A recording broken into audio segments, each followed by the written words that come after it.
Alors, on parle du sujet de la relation entre la consommation du lait cru et les infections de tuberculose ganglionnaire. Donc, ces temps-là, on lit beaucoup de choses sur ce sujet-là. Donc, on incrimine le lait et les produits laitiers. Mais la chose sur laquelle on veut insister, c'est que la consommation du lait pasteurisé et les produits laitiers, ça pose aucun problème pour la santé. Oui, effectivement, il y a un risque de transmission de la tuberculose bovine de l'animal à l'homme en cas de consommation de lait cru si l'animal est infecté.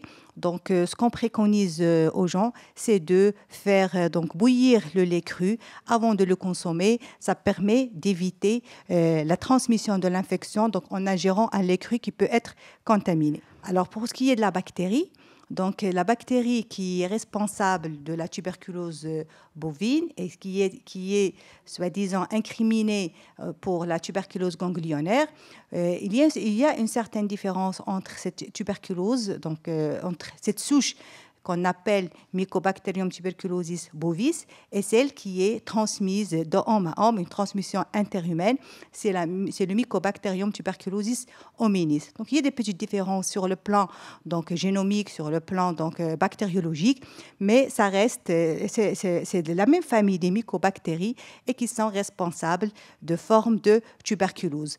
Certes, quand on ingère un lait cru qui est contaminé, on peut faire donc tuberculose ganglionnaire, mais on peut aussi avoir d'autres formes de tuberculose donc extrapulmonaire, vu le fait qu'on a digéré cette bactérie et qui peut passer donc à travers la circulation dans d'autres organes, entre autres tuberculose digestive, péritoniale, intestinale, et je passe. Et la particularité aussi. Donc, quand on dit, donc on ne doit pas garder cette relation pathognomonique entre l'ingestion du lait cru ou bien en général du lait et des produits laitiers et la tuberculose ganglionnaire. On peut avoir une tuberculose ganglionnaire aussi par le Mycobacterium hominis. Donc, quand on est infecté par la bactérie qui est humaine, on peut aussi faire une tuberculose ganglionnaire.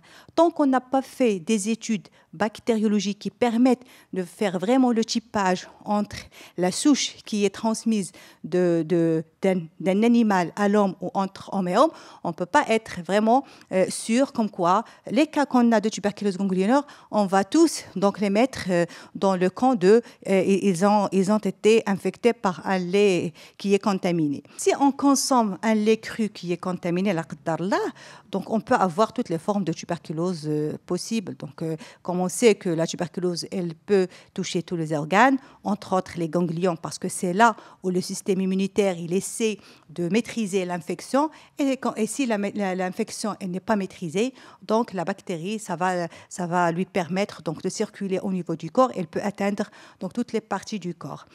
Mais tout en sachant que la tuberculose humaine, je dis bien, elle donne aussi la tuberculose ganglionnaire et toutes les formes de tuberculose et aussi surtout la tuberculose pulmonaire.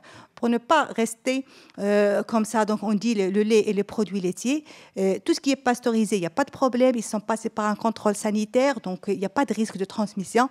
Il reste un doute par rapport à ce qui est consommé dans l'informel, donc qui n'est pas passé par les autorités sanitaires.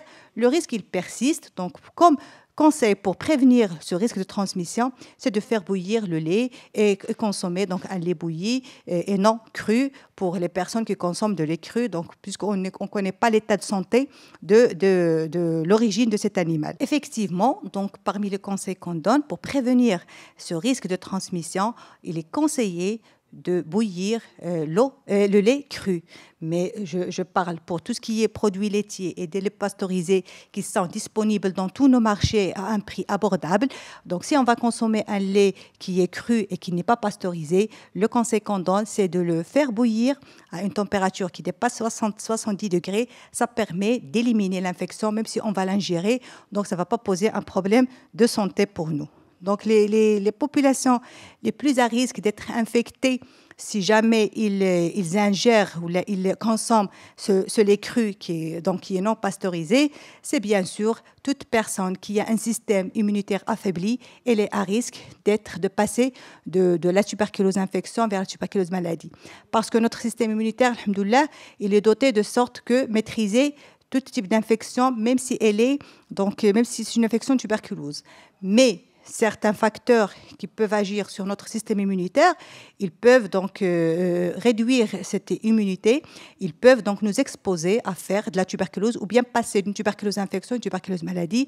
Je fais allusion aux enfants parce que le jeune âge, leur système immunitaire n'est pas encore mature pour leur permettre une meilleure protection, et aussi les sujets diabétiques et les patients vivant avec le VIH, ils ont un système immunitaire affaibli, et toute personne qui prend un traitement qui impacte son système immunitaire, ce sont des populations à risque de passer d'une tuberculose, qu'ils soient infectés, qu'ils développent la maladie. Ceci dit, un lait qui est cru, non pasteurisé, il n'y a pas que le risque de la tuberculose, il peut transmettre aussi d'autres infections, donc je fais allusion à brucellose et autres. Alors là, c'est ça l'importance, encore une fois, de faire bouillir le lait à une haute température ou bien consommer les laits et les produits laitiers qui sont passés sous contrôle sanitaire. Et je vous remercie.